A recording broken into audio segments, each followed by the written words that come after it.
Woi, siapa kentut woi? Woi, ini saya nak putus. Oh, kentut dikejut dunia setara.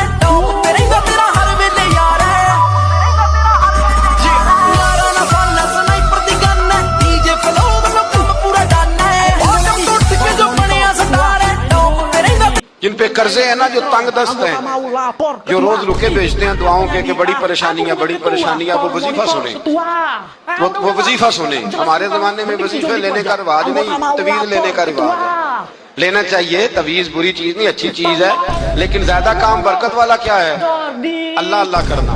एक ताबी बुजुर्ग ताबी है, सियाबी के शागिर्द है, फरमाते मैं मस्जिद अक्सा में गया, फलस्तीन में मस्जिद अक्सा में एक शख्स को मैंने देखा, बड़ा नूरानी चेहरा उसका और बड़ा उसके वजूद के अंदर अजीब सी कशिश, खुशबू दूर तक फैली है। वो बंदा ना नमाज नहीं पढ़ रहा था, सजदे ही करता जा रहा था। एक सजदा, दूसरा सजदा, तीसरा सजदा, और सजदा करता तो देर तक सजदा करता, फिर सजदा करता तो देर तक। कहते हैं जब वो फारिग हुआ तो मैंने गुजारिश की, कहते हैं जब वो फारिग हुए तो मैंने गुजारिश की, मैंने कहा बुजुर्गो एक बात पूछने को दिल करता है। मैंने कहा पूछो। कहने लगी आप इतने सजदे क्यों करते हैं? कहते मैंने पूछा तो बुजुर्गों ने रोना शुरू कर दिया, इतना रोए कि हिच की बात कर। फिर मैंने कहा हुजूर मैंने को गलत बात पूछ ली, आप तो परेशान हो गए। कहने लगे फिर रोने लगे। मैंने फिर कहा हुजूर आप, मैं नहीं पूछता सवाल, करते फिर रोने लगे। 3 दफा रोए तो कहने लगे सुनो मैं रसूलुल्लाह का सहाबी हूँ, मैं नबी पाक का, मैंने अपने हबीब से सुना है कि जब कोई बंदा रब को एक सजदा करता है तो अल्लाह उसके monitor ketua, anggota mau lapor ketua. Mama. Pakai. Woi, followers kita udah 3 juta. Cepat kali, Cok. Kalau gitu suruhlah bapakku pakai crop top sul. Kan udah 3 juta ya? Oh iya, ayo kita cari bapakku ayo. Gimana ini? Pak.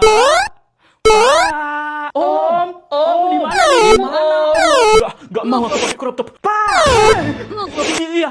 Kenapa? Followers kami udah 3 juta, Pak. Iya, jadi? Ya jadi pakai crop top lah, Om.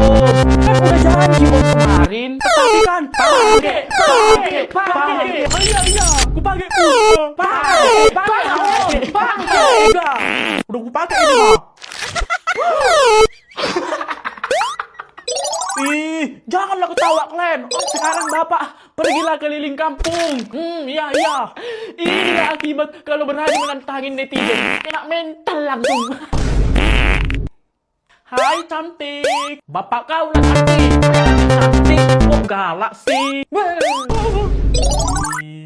Malu kali pun aku ah. Pak Faisal, kok pakai crop top Bapak? Pak. Enggak apa-apa, Pak. Nyoba aja. Enggak betul lagi nih ah. Halo Pak, tolong datang kemari ya. Ada pasien 1 orang. Pak Faisal, kok cantik banget sih Pak? Makasih. Aku jadi inspektur lihat Bapak. Ya. आपको आधी छींक आकर रुक जाए तो समझ लेना किसी को आपकी याद तो आई पर उसने सोचा भाड़ में जाए। एक दरमियानी उम्र के मियाँ बीवी का जोड़ा रोज लोकल ट्रेन से सफर किया करता था। तो उसी ट्रेन में सफर करने वाला एक लड़का भी था जो रोज उन्हें देखा करता था। सफर के दौरान मियाँ बीवी आपस में खूब बातें किया करते थे और साथ ही बीवी स्वेटर भी बुनती रहती थी। दोनों मियाँ बीवी में इतनी मोहब्बत देखकर लड़के का सफर बहुत ही खुशगवार गुजरता था। उसे उनकी जोड़ी एकदम परफेक्ट लगती थी। एक दिन अचानक से उस जोड़े ने ट्रेन में सफर करना बंद कर दिया। लड़के को थोड़ा अजीब लगा।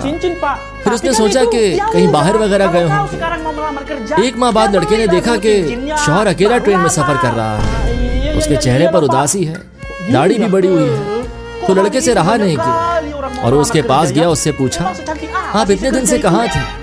तो उस शख्स ने कोई जवाब नहीं दिया। लड़के ने फिर पूछा, आप अकेले कैसे? आपकी वाइफ साथ नहीं है?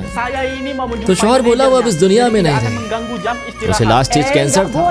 डॉक्टर भी जवाब दे चुके थे। वो ये बात जानती थी, इसीलिए उसकी एक ही जिद थी कि हम ज्यादा से ज्यादा वक्त एक साथ गुजारें। माली हालात कमजोर होने की वजह से मेरा रोज ऑफिस जाना भी जरूरी था, इसीलिए वो रोज मेरे साथ लोकल में आ जाया करती थी। ऑफिस के पास वाले स्टेशन पे हम उतर जाते थे। मैं ऑफिस चला जाता था और वो घर लौट जाती थी। लास्ट मंथ ही उसकी डेथ हुई है। ये कहते कहते शौहर की आंखें भर आई और स्टेशन पर वो उतर गया। लड़के को जानकर बहुत अफसोस हुआ। वो उदासी से उस शख्स को खिड़की से जाता हुआ देख रहा था तो एकदम से लड़के की नजर उसके स्वेटर पर पड़ी। ये वही स्वेटर था जो उसकी बीवी रोज बुना करती थी। उसकी एक आस्तीन अधूरी रह गई थी, इसे बीवी पूरा ना कर सकी थी।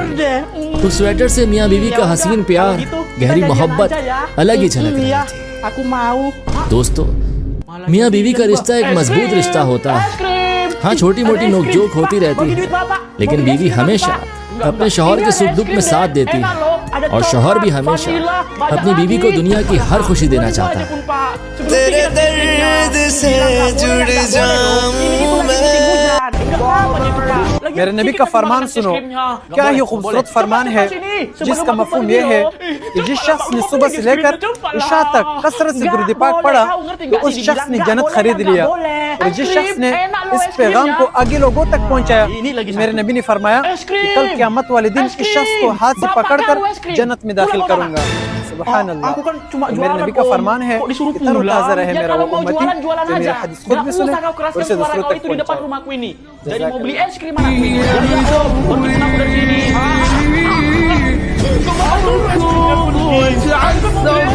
Kan udah aku bilang nggak boleh. Nanti kau वो हमारे वो पीर भाई थे कोई, तो उनको ना ब्लड कैंसर हो गया Pokoknya nggak mau aku और makan. पता तब चला कि जब बिल्कुल लास्ट स्टेज चल रही थी। टेस्ट वगैरह डॉक्टरों ने किया। उन्होंने कहा जी 2.5 महीने आपके पास, आज 3 महीने। तो उन्होंने कहा भाई मरते जाना है तो चल पाकिस्तान मरिए चल के अपने विच।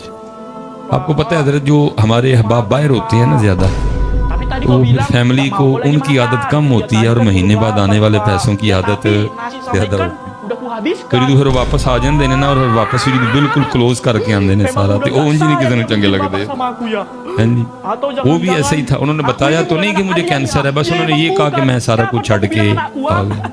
वो सबको यही फिक्र थी, छड़ के आ गया। बात है हूं की बनेगा, और यशियां कितने जान गया, नाले इधर तो रोक टोक भी होनी, कितने चलना है, राती 2 बजे कितों आया है। वो उन्होंने जी ना किसी को चंगा लगे। बड़ा सब ने उनके साथ वो अजीबो गरीब सा सलूक किया। वो इतने दिल बर्दाश्त हुए कि उन्होंने फैसला कर लिया कि मरना तो है लेकिन एना च मरना बाहर ही मरांगा जाके। तो नाले उन्होंने कहा मैं बाहर ही दबियो, मेरी डेड बॉडी पाकिस्तान नहीं भेजने को। वो चुपके से जाके टिकट करवा ली वापस।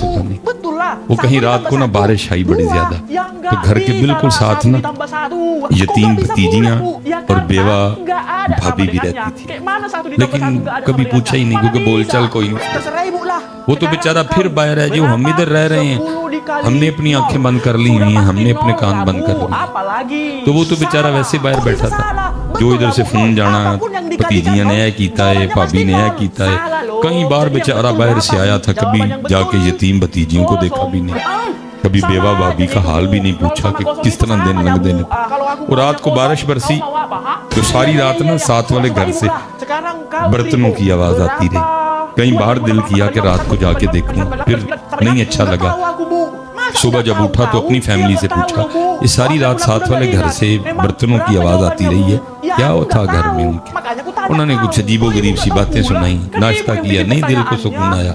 जाके उसने साथ वाले घर पे दस्तक दे दी।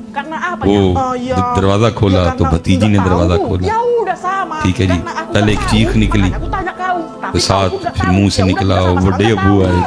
पहले चीख निकली फिर साथ ही मुंह से निकला के बड़े अबू आए। बड़े अबू खैर अंदर गए, भतीजियां ने प्यार दिता, जो कुछ ना गरीबनी अंकल से उन्होंने दिया। बड़े अबू बह गए, हाल वेख के दिल कट गया। जालमा है अपना मल वेख ते यतीमा दा घर वेख, कल क्या मुंह दिखाएगा? अल्लाह और अल्लाह के रसूल की बारी तो बाद में आएगी, पहले बाप को क्या मुंह दिखाएगा? उन्होंने कहना तू इतनी जालिम हो गया, क्या ये मेरी जाद नहीं थी? क्या ये मेरा खून नहीं था? क्या ये मेरा कुंबा नहीं था? वही तू इतना ही जालिम हो गया। वो पूछा उन्होंने, पुत्र रात भांडियां दी आवाज आंदी रही ते की सी? तो वो भतीजी कहती ताया अबू वो छत टपक रही थी ना, तो कभी वहां से टपकती थी तो बर्तन वहां रखते थे, फिर वहां से टपकती थी तो बर्तन वहां। बड़ा ही रोया। उसने कहा मरते जाना है, लेकिन मरन तो पहले यतीमा दा घर बना के मरना है। जाके ठेकेदार को बुला के लाया, छोटा सा घर था, का 10 बजे कितनी देर च। उसने कहा तकरीबन 20-25 इर्द गिर्द। उसने कहा काम रुकना नहीं चाहिए, 24 घंटे काम